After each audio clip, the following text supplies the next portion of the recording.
Okay, so we are in the portion of Mishpatim, which means the laws, and a lot of it is the civil law of the Torah.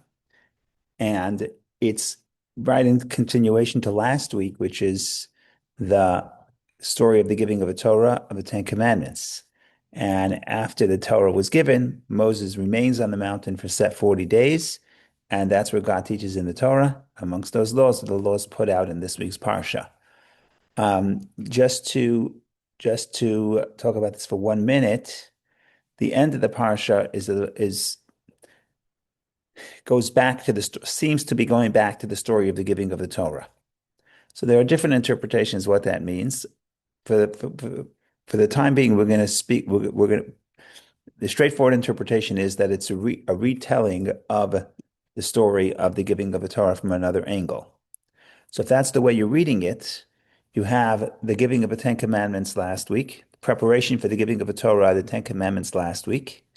Then you have an entire parsha, which feels much more like Talmud study than Bible study, because it's very intricate laws. So you get many details.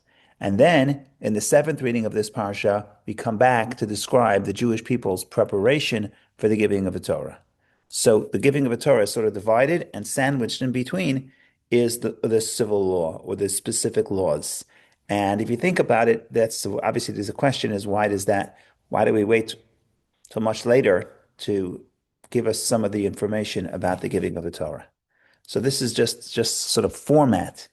And obviously, questions of format are not just format. Obviously, questions of format are also big ideas, but that sort of jumps out at you as soon as you begin studying. So hopefully, we can address that as well. So that's the introduction to the introduction, and now we're going to do the parsha in a nutshell, as is our custom, and we'll see what happens. So, see if we can share this. Share. Here we go. The name of the parsha, Mishpatim, means ordinances, and is found in Exodus chapter 21, verse 1. Following the revelation at Sinai, God legislates a series of laws for the people of Israel. These include the laws of the indentured servant, the penalties for murder, kidnapping, assault, and theft, civil laws pertaining to redress of damages, the granting of loans, and the responsibilities of the four guardians, and the rules governing the conduct of justice by courts of law. Also included are laws warning against mistreatment of foreigners, the observance of the seasonal festivals, and the agricultural gifts that are to be brought to the Holy Temple in Jerusalem, the prohibition against cooking meat with milk, and the mitzvah of prayer. Altogether, the Parsha of Mishpatim contains 53 mitzvot, which is a lot out of 613 commandments over, 53 portions. This Parsha has 53. I think there's only one Parsha that has more commandments than this. 23 imperative commandments and 30 prohibitions. God promises to bring the people to Israel to the Holy Land and warns them against assuming the pagan ways of the current inhabitants. Now is what I was referring to earlier. We get to the final reading, the seventh reading, and I'm just going to read it, and we'll see how this fits in. The people of Israel proclaim, "We will do, and we will hear." In Hebrew, that's known as Na'aseh v'nishma. First we will do, and then we will hear. All that God commanded us. Leaving Aaron and Hur in charge of the Israelite camp, Moses ascends to Mount Sinai and remains there for 40 days and 40 nights to receive the Torah from God. Now, when did the Jewish people say we will do and we will hear? So when I was in preschool, they told us, and that's what the Talmud says, they told us that this is before the giving of the Torah. So it really belongs in last week's Parsha. So why the repetition in this week's Parsha? It was a wonderful question, which we could address and we can think about and talk about amongst many other concepts that we can talk about. But so that is a little bit of the introduction and a little bit of the nutshell. But I want to even talk, even before we get into the details, I want to talk about the concept of this idea that there's a big idea and then details, and then you have to get back to the big idea, because that's essentially what's happening here, right? We start with this giving of the Torah, and the giving of the Torah is a big idea, especially because we have 10 commandments, which is not the whole Torah, but it's the general principles of the Torah in some ways. and there's not a lot of detail in them. They're sort of the big ideas of Judaism. And then, so we start with a big idea, but big ideas on their own are not, they're inspirational, but they have the shortcoming. The shortcoming is they're not practical. In other words, the question is not what big ideas you have. The question is, how do you implement those big ideas in your daily life? And I don't have time for for a big idea. Now I have 15 minutes. How am I going to spend these 15 minutes? What action am I going to take? And some people are so inspired by big ideas that the small details of life are disconnected from the big ideas, because the big ideas, yeah, we're going to be good people, we're going to do all kinds of wonderful things, we're going to change the world. But how am I going to treat my neighbor? How am I going to act in a civil matter?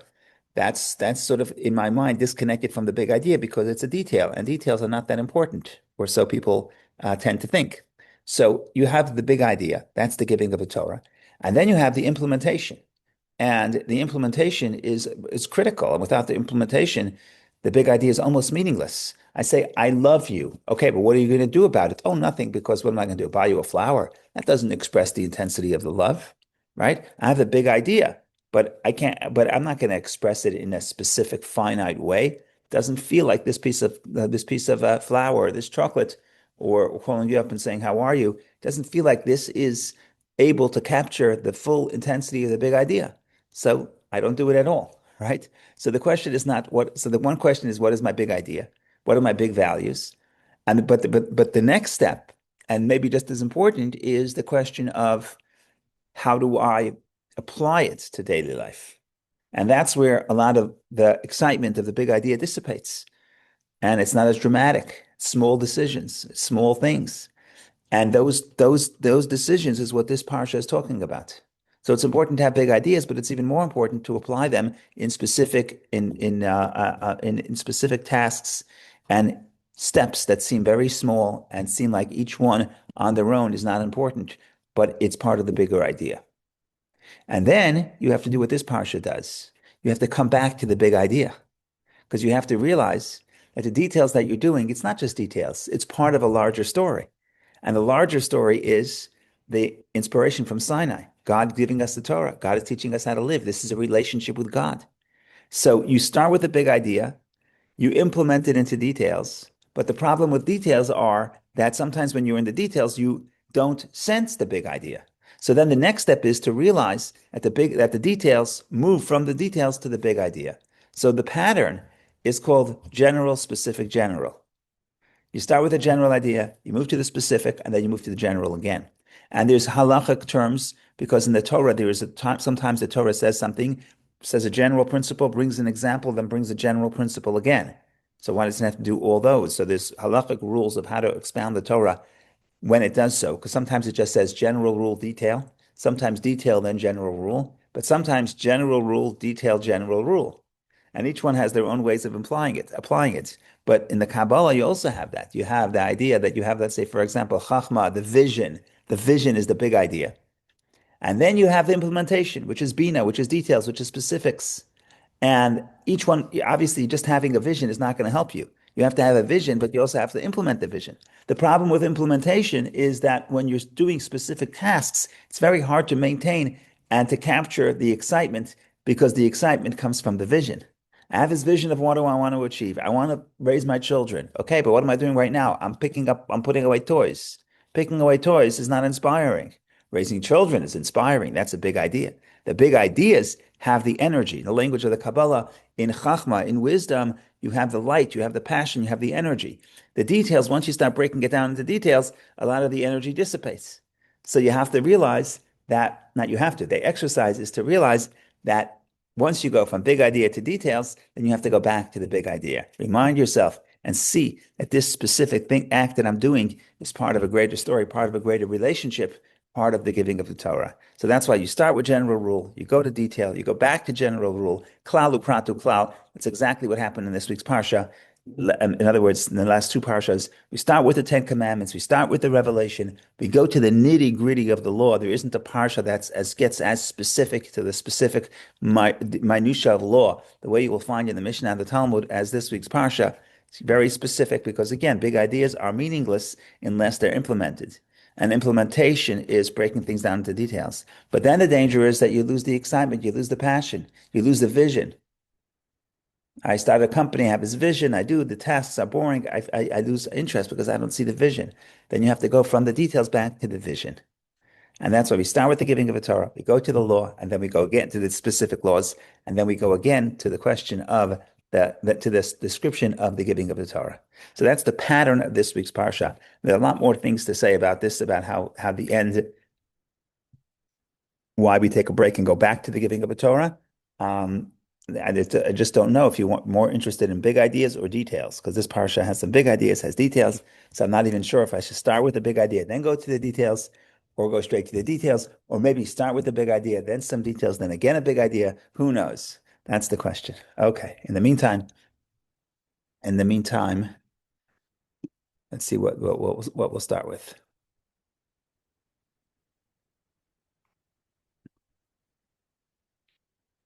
Okay, going to this pattern of big idea and then details, it's very interesting. So if somebody says, well, we believe in justice, we believe in a legal system, we are going to set up a legal system. That's very inspiring. Every civilized society should do so.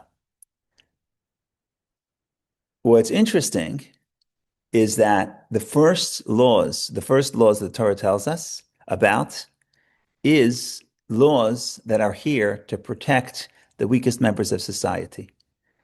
It's the Hebrew servant. What's a Hebrew servant? Hebrew servant is somebody who either is so poor that has to sell himself as a slave or as a servant. And it's not so usual because remember that the people, when they enter the land of Israel where this laws can apply, every person has land. And you can't even sell your land because you could lease it for up to 50 years, but after 50 years, you get it back. So, in other words, there is no entrenched generational poverty, right? Eventually, if I'm poor, even if I make bad financial decisions, this comes back to the family. So the point is that everybody has real estate, and it's very hard to be, very poor when you own real estate. So it's not that usual unless somebody has to really make bad decisions to end up so poor that they have to sell themselves. Um, Another situation is if somebody steals and does not have the money to pay. So in America, we are in the West, we're very, what's the word? Humane, and we put people in prison. But for the Torah, prison is not the best option. We can talk about that if you'd like. But the point is, well, if someone steals that cannot pay, then they're sold as a servant, and the money goes to the person to repay the theft. And what's the first thing we talk about when we talk about the justice system, or the Elah Mishpatim, the civil law, to make sure to protect the rights of this person being sold as a servant? And the most important law is after 6 years, they have to go home. And during the 6 years, they have to be protected, etc. So that is very unusual because usually the system, you think about a system of law, the system of law is here to protect the citizens. And the more powerful the person is, the more access they have to the legal system and the protections of the legal system. I once looked into this. They talk about who can go before the Supreme Court. You have to be very wealthy, and etc. So they do that. They do the statistics of who can get themselves before the court. You have to be very privileged to get good access to the law, and certainly to get good access to the Supreme Court. And the rest of the society, the weaker parts of society, maybe they get protection, maybe they don't. It's less important. But the Torah introduces the first law. The first law. If you're gonna test a civilization and see whether or not they are committed to justice, it's basically how the weakest people in society are treated, and that's why the first thing is the servant. And there are other interpretations why it's the first. So, for example, the opening statement of the parsha is ve'ela, and these, meaning has a vav, which is a connection, and these are the statutes, right? So we're talking about it's a continuation to before. So let me share the screen for just a quick minute. If we look at Exodus 21, chapter 1 is the beginning of the parsha. And these are the ordinances that you shall set before them. It starts with the and in the Hebrew with a vav. The vav is connection. So why start the sentence with and? You should say, these are the ordinances that you shall place before them. So the vav is a connection.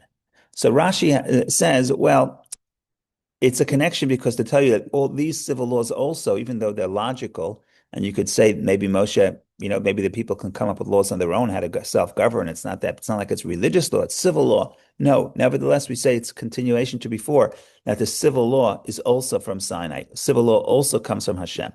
That's one interpretation. But other interpretations say, no, these laws are really, if you think about it, an elaboration of the Ten Commandments. And that's why it says Vav, a continuation, because we just finished reading the Ten Commandments in last Parsha, chapter 20, the end of chapter 20. So we just finished reading the end of the Ten Commandments, and now we have Ve'ela, and these. These are the laws. If it's and, it's connected to before, and it's an elaboration of the previous Ten Commandments. So what is and some people say it actually, this Parsha follows in some ways, in general terms, follows the order in some ways of the Ten Commandments. So, for example, this one is easy. The first of the Ten Commandments is what? I am the Lord your God, who took you out of the land of Egypt, of the house of bondage. So the first commandment discusses the fact that Hashem is our God, and Hashem took us out of Egypt, took us out of slavery. So that's the first commandment, that we serve God, we don't serve other people. So if that's the first commandment, then no surprise then that when you get to the elaboration in this week's parsha, the first thing you're going to get is you're going to get the idea of, are you protecting the freedom of the servant? And then you have this whole idea, if the servant doesn't want to go home after 6 years, so then you make a hole in his ear. And the point is, it's that we try to incentivize freedom. We can't force someone to be free, but we can incentivize as much as possible. And ultimately, the point is that even if the person doesn't want to go free, at the Jubilee, they go free. But again, it's a continuation to before, because it's a continuation to the first of the Ten Commandments, which is we serve God, we don't serve people. And if we serve people, it's not slavery, it's temporary. And and we have to protect those people who fall to that stage. So the point I'm trying to say is that that's one reason why it's connected. Another reason is because it's the most important law, because the most important part of the justice system is not the theoretical laws the theoretical protections that apply to most people, but it's basically how are you treating the weakest people? And that's how the system is tested. And that's why the first thing you hear about is, what are you doing with the Hebrew servant? What are you doing with the person who stole money and cannot repay? That's the first law you're going to say. What about protecting the law-abiding citizens? Okay, that comes later, right? Protecting the torts, protecting the bodies of people, protecting their assets. All this is very important, but that's not the first. That's not the most important question. So that's just something a little bit about the opening statement of the idea of the first thing we're going to say is the protection for the Eved Ivri, for the Jewish servant. We spoke about this many times in the past about the specifics of that law. Because modern people don't like to hear about slavery, even though it's not slavery as we think about it. It's servitude. You're working for someone for 6 years. Modern people don't like to think about this. We'd rather take people and put them away in a distant place that we don't have to think about, and then we're very happy because we're very humane.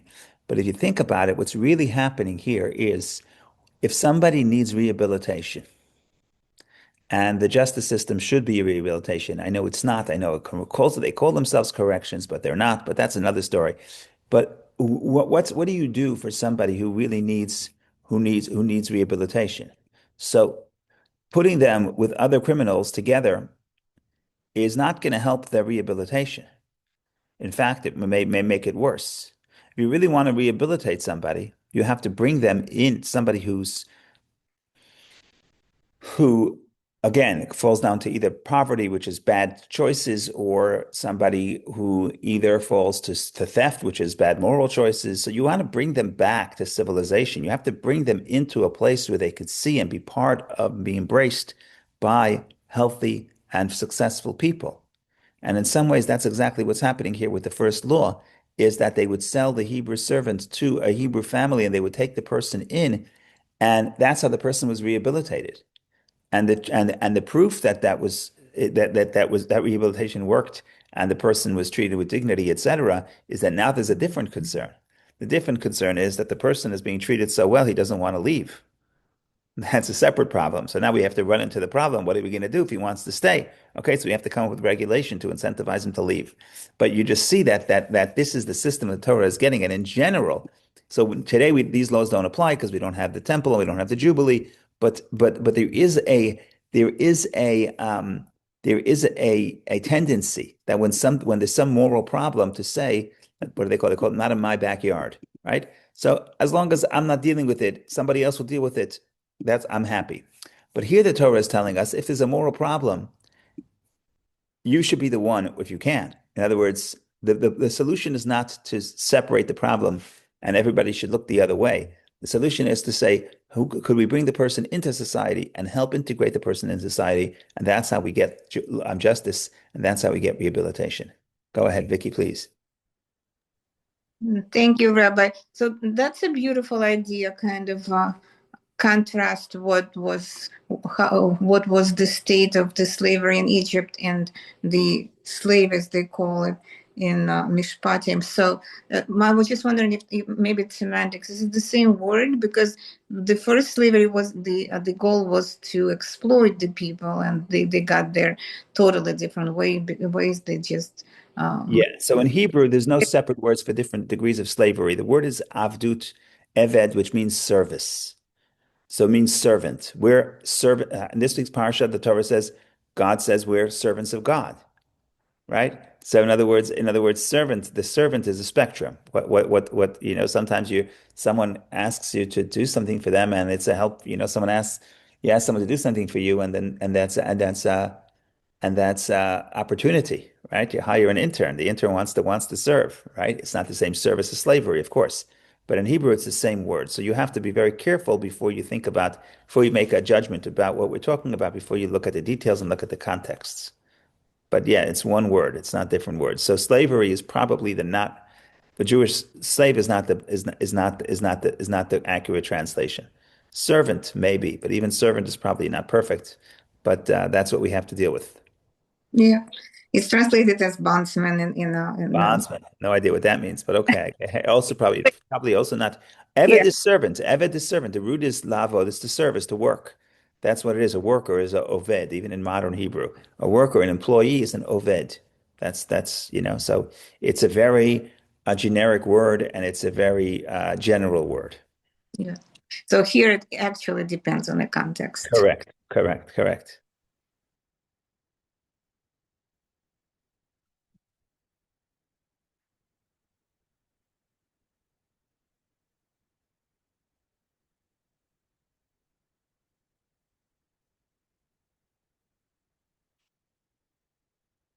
Okay. Another thing we can think about is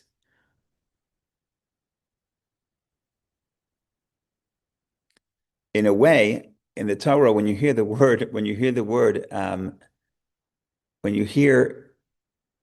the concept of 6 and 7, because that's what's happening here. We have 6 days, 6 years the person would work, and the seventh year they would go free. So the moment you hear 6 and 7, of course, that helps you think of. It's hard not to think of Shabbat and the 6 days of creation, 6 days versus 6 weeks. So let's open up the verses for a moment. Let's maybe we can read a little bit here. We'll read a little of the Torah. Why not? Ve'ila Mishpatim, so we're reading chapter 21, verse 1. These are the ordinances that you shall place before them. Should you buy a Hebrew slave or a servant, he shall work for 6 years, and in the seventh year he shall go out freedom without charge. If he comes in alone, he shall go out alone. If he is a married man, his wife shall go out with him. If we could talk about what that means, but I don't want to get into too many details. In any case, if his master gives him a wife and she bears him sons and daughters, the woman and her children shall belong to her master. He shall go out alone. Verse 5, but if the slave says, I love my master, my wife, and my children, I will not go free. His master shall bring him to the judges, meaning to the court, and he shall bring him to the door of the door or the doorposts, and his master shall bore his ear with an awl, I guess that's the pronunciation, and he shall serve him forever. Now, make no mistake, forever is not forever. The sages say, le'olam is till the Jubilee. So you can get an extension until the Jubilee if a person insists that he wants to remain a servant even after the humiliation of being taken to the court and piercing his ear. Why do you pierce the ear? So there's a beautiful Rashi. Rashi says as follows. Rashi says that um,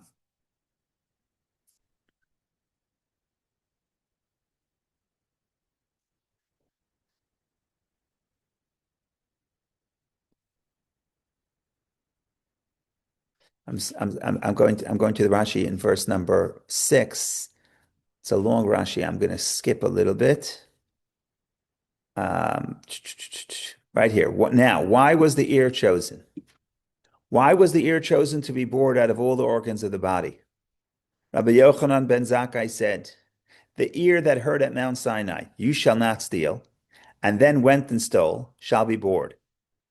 And if the text is referring to one who sold himself into servitude, the reason is that the ear that heard, "For the children of Israel are slaves to me," Leviticus 25, and then went and acquired a master for himself, this ear shall be bored.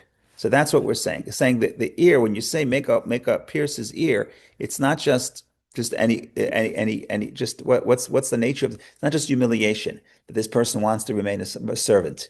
There's a deeper concept here. This person is not listening. What is he not listening to? He's not listening to Sinai. What happened at Sinai? At Sinai, God says, "Do not steal." At Sinai, God says, do not. You're my servants, and you're not servants to other people." And this person is rejecting this idea of, in a way, of freedom, meaning freedom from other people and service to God. So you have to pierce the ear to make that point.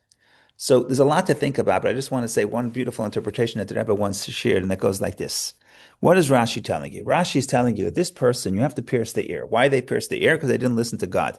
Where did they not listen to God? They didn't listen to God with the story of the Torah says don't steal, and they stole because again, that's the more common way of being um, a Hebrew servant is stealing and not having money to repay. So this person violated the commandment that says do not steal, or the person went and sold themselves, and then violated the idea that we're supposed to be servants to God, not servants to other people.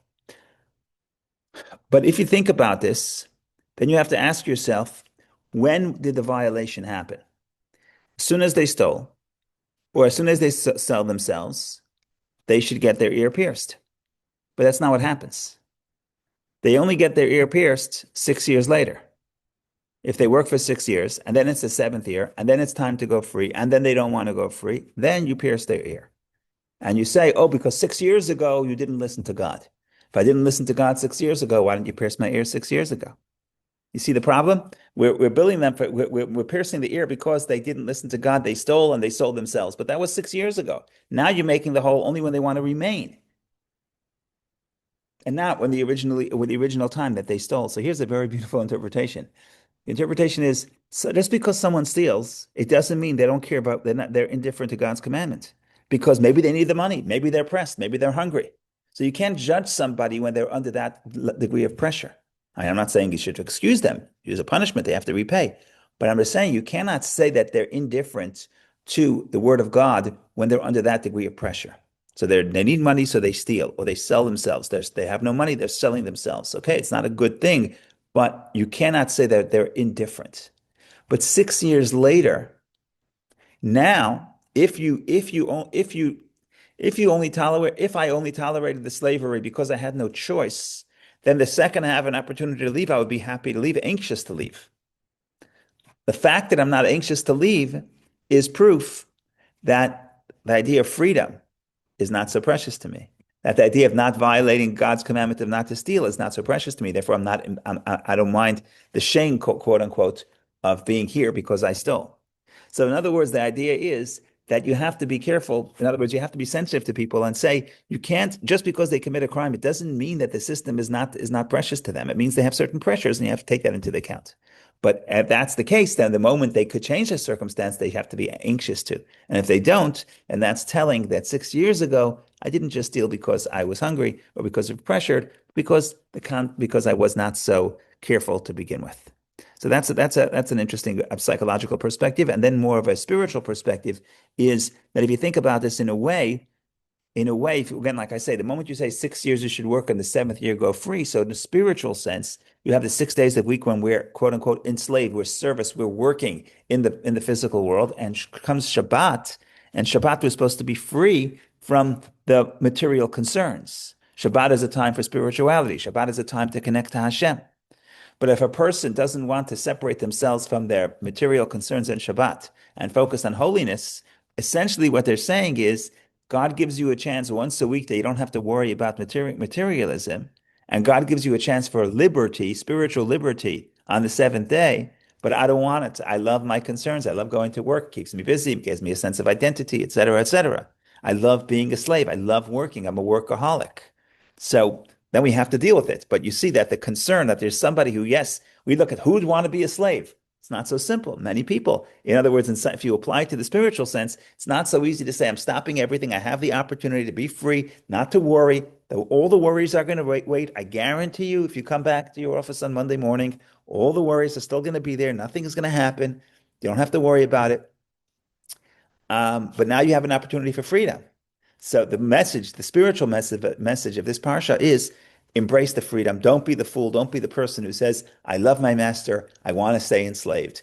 That's inconsistent with the concept of what the Torah is telling you at Sinai, of the idea of the value of freedom, not to be serving, not to serve anything other than Hashem. So that's some big ideas. Another big idea, if you want to think about it, is the idea of essentially the justice system is basically personal responsibility. And we'll talk about how that plays out in different forms. For an example, you have the four guardians, and each of the four guardians, mostly for the most part, I would say that there's four guardians and there's four degrees of liability. And the person who borrows something has the highest level of liability. And the person who is just a guardian, I'm watching something for you and for free, I'm not being paid, then I have some liability, but my liability shrinks. Essentially, what we're trying to say here is when you talk about all these laws of civil law, of torts, of guardians, damages of oneself, if a person damages somebody else, if an animal damages someone else, if indirectly I light a fire and the fire damages somebody else, that's essentially what the main part of this parsha is talking about. So it's really talking about responsibility. But if you think about it, responsibility is the other side of the coin as freedom. Freedom means you're responsible. If you were not free, you're not responsible. So right after the Exodus, and right after the Ten Commandments, where God says, I'm the Lord your God, we took you out of the land of Egypt. This is a moment where you become your own people. What does freedom look like? Freedom, some people think is freedom. Oh, I'm free. I can sit on the beach with my feet up. That's not freedom. Freedom is the opposite. Freedom is personal responsibility. And that's why the whole parsha really is different degrees of responsibility. That's really the question. And because introducing the concept of personal responsibility is introducing the concept of introducing the concept of freedom is introducing the concept of personal responsibility. And of course, there's degrees of how responsible I am. It depends. It all depends. But the big question is, how do you apply liability? How do you apply responsibility? But the whole concept of responsibility is because I'm a free person, I'm responsible for what I do. And it's not just, there's also practical applications of this law. So for example, the Torah believes in strict liability for people. If a person does something, even by mistake, I'm always responsible. Not my animal. If my animal gores is another whole story. But if I do something and I should have anticipated that it's going to cause damage, I'm responsible. The language of the Mishnah says, Adam mu'ad le'olam. A man is always responsible, always forewarned, even if he's asleep and he damages in his sleep. Now, of course, it's Judaism and it's Talmudic law, so every rule has an exception, and this rule has many exceptions. Nevertheless, it's stated in the Talmud in this statement that a man is always warned. Man is always responsible because that's the ethical statement. The ethical statement is that if I'm free, I have responsibility. I can't say it's not my fault. It happened because of something else. I wasn't paying attention. A free person means someone who has responsibility, and responsibility is liability. If you want to talk about the language of the law, go ahead, Vicky, please. Thank you, Rabbi. It's a beautiful idea, but looks like the system of rehabilitation wasn't working 100% because some people apparently wanted to stay enslaved, and that relieves them from responsibility. What does the Torah say is better model for cultivating the sense of responsibility and freedom, the desire for freedom? That's a good question. The good question. That's a good question. In other words, you're saying that, okay, I don't know how this played out, and I don't know how many people stayed and how many people didn't stay. But what I would say is part of being brought into a home, if they're doing the right job, they're teaching you not just to live in an ethical way, but also to value freedom. That's what they're teaching you.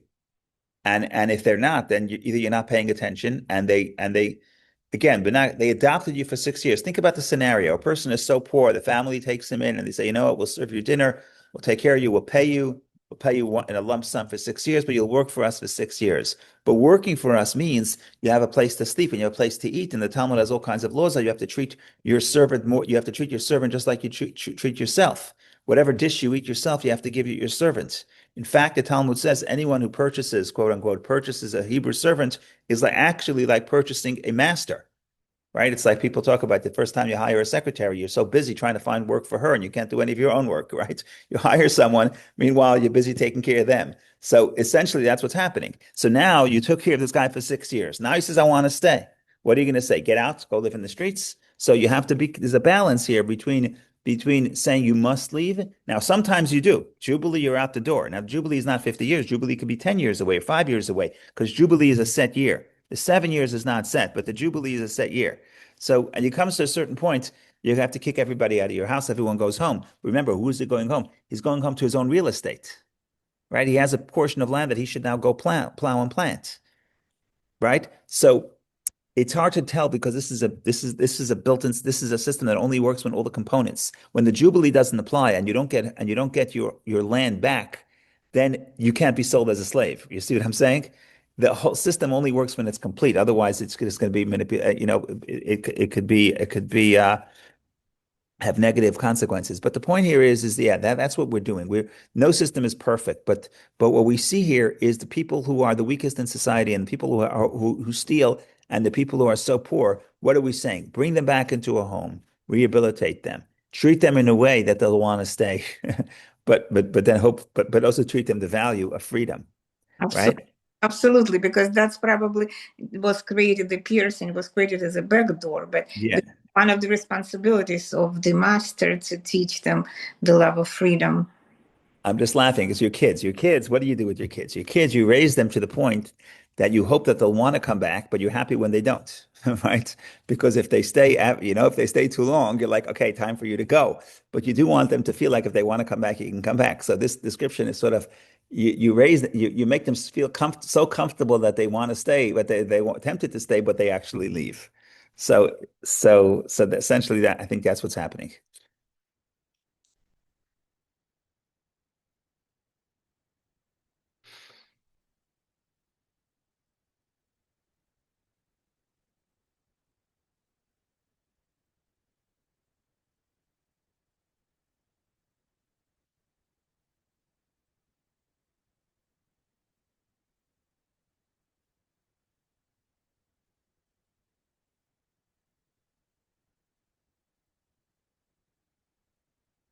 Okay.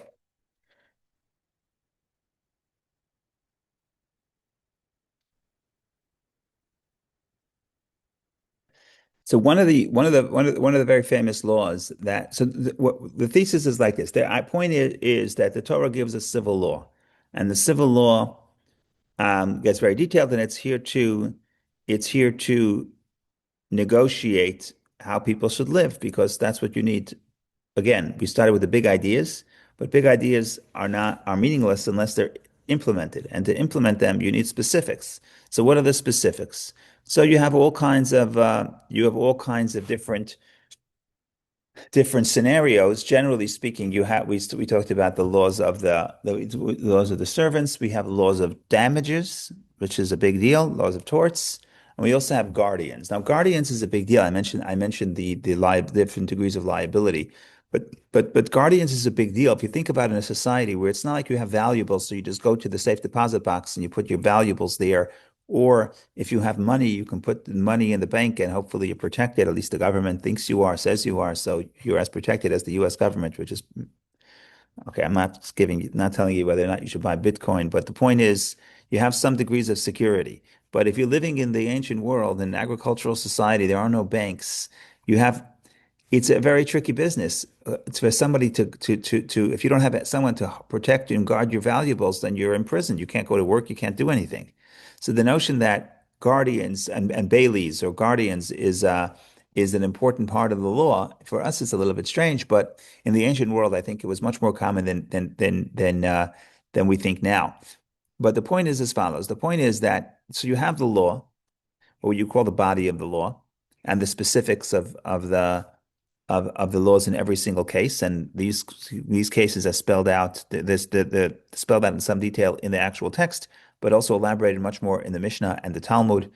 And there's a tremendous amount of literature on this. But there's also to think about it is that every law has both a body and soul. In other words, if there is a practical application of what happens if my ox scores your ox, there's also a spiritual, psychological teaching and lesson that is the spirit of this law. And it's not that one is right and one is wrong. Both are true and both could be simultaneously true. So there is a genre of studying the Talmud and studying this parsha, but studying the Talmud in general with looking at it as what is the soul? What is the first of all, what's the inner value? Okay. But also what is the psychological equivalent to this law? And that opens up many avenues of exploration. And you can bring samples from all the different examples that you have within this parsha, but I'll stay with the guardians for 1 minute. So you have four guardians in the Torah. What are the four categories of guardians? So two categories of guardians is the shomer, the guardian, the bailey. Shomer chinam, shomer sachar. Chinam is for free. I'm guarding for free. You're saying, well, it's too cold. I want to go on vacation to Florida or Arizona. Maybe I want to go watch spring training. I got to leave. So you ask me to protect your valuables. And then there's two scenarios. One is you pay me, one is you don't. Now, if you pay me, my liability goes up. If you don't pay me, my liability is less. Now, I can't be negligent. If I'm negligent, I'm always responsible. But if I wasn't negligent and it was stolen, so if I'm not paid, I'm not liable. If I am paid, I am liable, right? So these are the two categories, the paid and the unpaid. That's two categories. And then you have another two categories, which is basically a socher, a renter, right? If you think about it, one way of if you rent my car, you also have responsibility to guard it. So in some ways, you're a guardian. Now you're also benefiting, but you're paying me for the benefit. So in other words, the fact that you're using my car is balanced out by the fact that you're paying money. You're paying money for the usage. Then you're now also responsible to guard my car. So in a way, you're a bailee. So now that leads to a question about this renting position, which maybe we'll get into. But before that, we have a funny story that my grandfather, one of his businesses was he had a car rental company, and this is early in Brooklyn in the 1950s and 60s, where there weren't that many national um, um, car rental companies, at least not in Brooklyn. So he had a car rental company. Now, he didn't tell anybody, but his business model was very simple. He was very kind. And people would, you rent the car for a day. Not everyone, most people did not have cars. And then you rent the car for a day. And then sometimes he would call you up and say, do you want the car for another couple of days free of charge? And the person would say, sure, yes, please, thank you. It's so kind of you. Next time I'm coming back, I'm going to rent from you. And he said, sure, no problem. And the secret was, of course, that my grandfather did not want to pay for a lot. So he did not have a lot. So if he didn't have a customer for the next day, the customer from yesterday who would say, you can have it for free. But really what he was doing is guarding the car for my grandfather. So he didn't have to worry about the lot and parking it and paying for the lot. So that's just a true story. That's just to convey that who's helping who and who's working for who is not always so clear. Just because you're using the car, it's not so clear that you're not the guardian. So that's the guardian who's using it. I'm sorry, that's the renter who's using it but paying for the usage. And then you have the guy the borrower. Now, if I'm the borrower, my liability is through the roof. I'm responsible almost for everything. And the reason is because in every relationship that we had before, okay, I don't want to go through, usually when there's let's say a paid guardian or a renter, both sides benefit. So if both sides benefit, then both sides share the liability. But if I'm a borrower, I have all the liability. I'm sorry, I have all the benefit. If I borrow something from you, you don't get paid and you're not getting paid, and you'd rather keep the item. It's not like you're going out of town. You want. It's not like you're willing to part from it. With the renter, you're willing to part. When you rent your item, you're willing to part with it for money. Here, it's like if nothing happens, you'd rather sit in your house. I'm borrowing it from you. So if I'm borrowing it from you, I get all the liability. If I get all the benefit. If I get all the benefit, I get all the liability. And the other extreme is the unpaid guardian. The unpaid guardian, in this relationship, you're going away to Florida. You say, could you guard my item, my book, my iPhone? Doesn't matter. Here, I don't want to do it. I'm not getting paid. I'm not getting any benefit. So here, the owner gets all the benefit, and the guardian gets no benefit. So if the guardian gets no benefit, the guardian has very little liability. So in other words, the benefit goes along with the liability, is what I'm trying to say. The more benefit you get, the more liability you have. Okay, so that's a logical system. But then you want to talk about from the spiritual perspective. From the spiritual perspective, there's also think about this too. When the Torah says there's four categories of guardians, then in a way, there's four models of people. And four models of people in this, even in the spiritual service of God. In other words, there are four attitudes to life because there are verses that describe that we, in a way, are guardians. God gives us the soul, and the soul does not belong to us, it belongs to God. And we're sort of the guardians of life that God gives us, entrusts us to use, but then we have to give it back at the end of life or maybe every night. Now, in this relationship, there are different ways of thinking about the relationship. That basically, what are the different things? How much of here am I serving somebody else? And how much am I here for my own interest? The paid guardian is only here to get paid. Okay, he's getting paid, so he's happy to serve God, right? But his agenda, he looks like he's doing the same thing as the unpaid guardian, but it's two extremes. One person is here and sees himself as someone who's serving someone. I'm serving God. I'm doing God a favor. I'm a favor, but I mean, I'm here for somebody else. Why am I in this relationship? For somebody else. And then there's the person, the paid guardian. I'm here. I'm here just because I'm getting a benefit. Now God gets a benefit too, but my motivation would be for the reward, for the benefit that I get. And then you have the other extreme is the shoel, the borrower. The borrower is only here for himself. And that's why his liability is the most. Because when you say the liability is most, means you're most spiritually vulnerable, right? Someone who's basically saying my relationship with God and my relationship with life is only like a borrower. I'm here to get all the benefit. I'm not concerned about serving others. Then you're in the borrower category. And then there's the in between, which is the renter. All I'm trying to say, we can get into this in detail, but all I'm trying to say is, I mean, to think about these concepts, they're concepts in the law, but they're also concepts in psychology. They're also concepts they reflect the person's different attitudes to the way a person lives their life. And each attitude, so studying this again is not just the practical is the legal side, but there's also the spiritual side as well. So that is a little bit about that. Now we're going to jump back to the big ideas because we said there's the big ideas last parsha. Then we talk about the specifics in this parsha. And then at the end of this parsha, we go back to the story of Sinai. So there are many different ways to think about. Let's assume not everyone agrees, but most people agree that it's that we're now we're going back to Sinai and retelling what happened in the past. So it's the same story, it's just divided in two different times. Some of it was said last parsha, some of it said this parsha. Let's assume that that's the case. Most people believe that. Why would that happen? And I'll tell you what I tell you every year or some years, and I'll tell you the new interpretation from this year. Not new that it's new, but new that I haven't said before. So basically, what I said every year is as follows. We're talking about a relationship. This with last parsha, we talk about the preparation from the Sinai, from the perspective of what God is doing. In other words, God is descending on Mount Sinai, all the things that the people are doing to prepare for the fact that God is going to show up. But the emphasis is what God is doing. And the people are very passive. In this parsha, we talk about all the things that the people do to prepare themselves. And it's a different set of stuff. They read a book, they build an altar, they say we will do and we will hear, they create a covenant, right? It's a different story. It sounds like a different story, but it's the same event. So why are you dividing it? Because sometimes you'll have two people saying the same story because each one is focusing on something else. So in this relationship between God and the Jewish people, there's what God does, there's what the people do.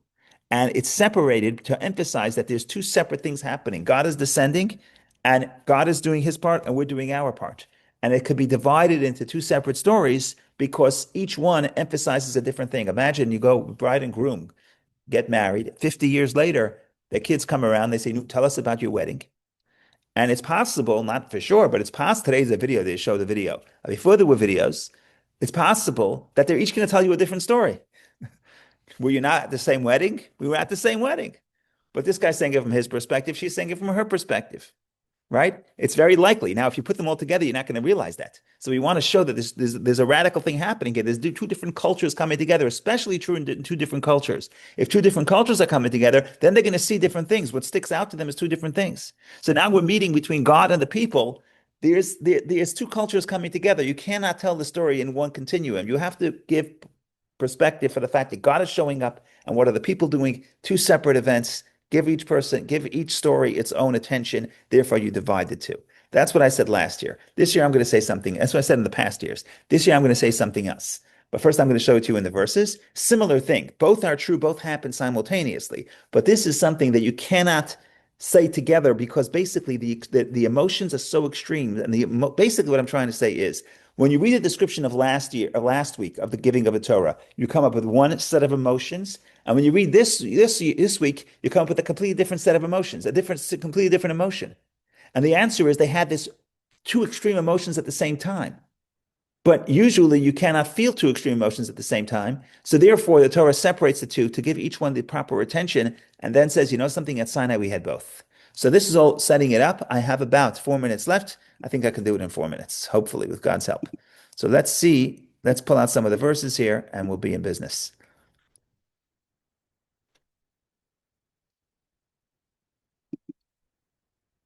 Okay, so we are in, let me close the Rashi so it's legible. Hide Rashi's. Let's go to last week's Parsha first. Let's go to last week's Parsha, previous chapter 20. I'm not going to read the whole story, but this will be enough. Verse 15, last week's Parsha, chapter 20, verse 15. And all the people saw the voices right after the Ten Commandments, a description. And all the people saw the voices and the torches, the sound of the shofar and the smoking mountain. And the people saw and trembled, so they stood from afar. They said to Moses, you speak with us, and we will hear, but let God not speak with us, lest we die. So what happens? God shows up. This is not a happy experience. This is awe-inspiring. The first experience is that the people run back, right? People saw and trembled, so they stood from afar. Instead of running close to Sinai, they run away. They're in awe. They're frightened. And they tell God, the first thing they tell Moshe after the giving of a Torah is, please don't do this again. We don't like this trick. We don't want God to speak to us directly. It's too overwhelming. It's too scary. That's the description that we read last week. What happens this week? If you go to the end of this week's parsha, I don't know if it's chapter 22 or chapter 23. Let's see.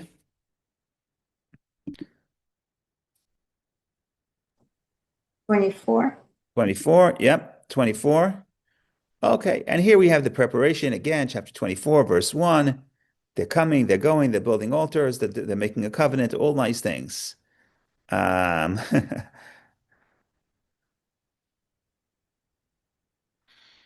Verse 10.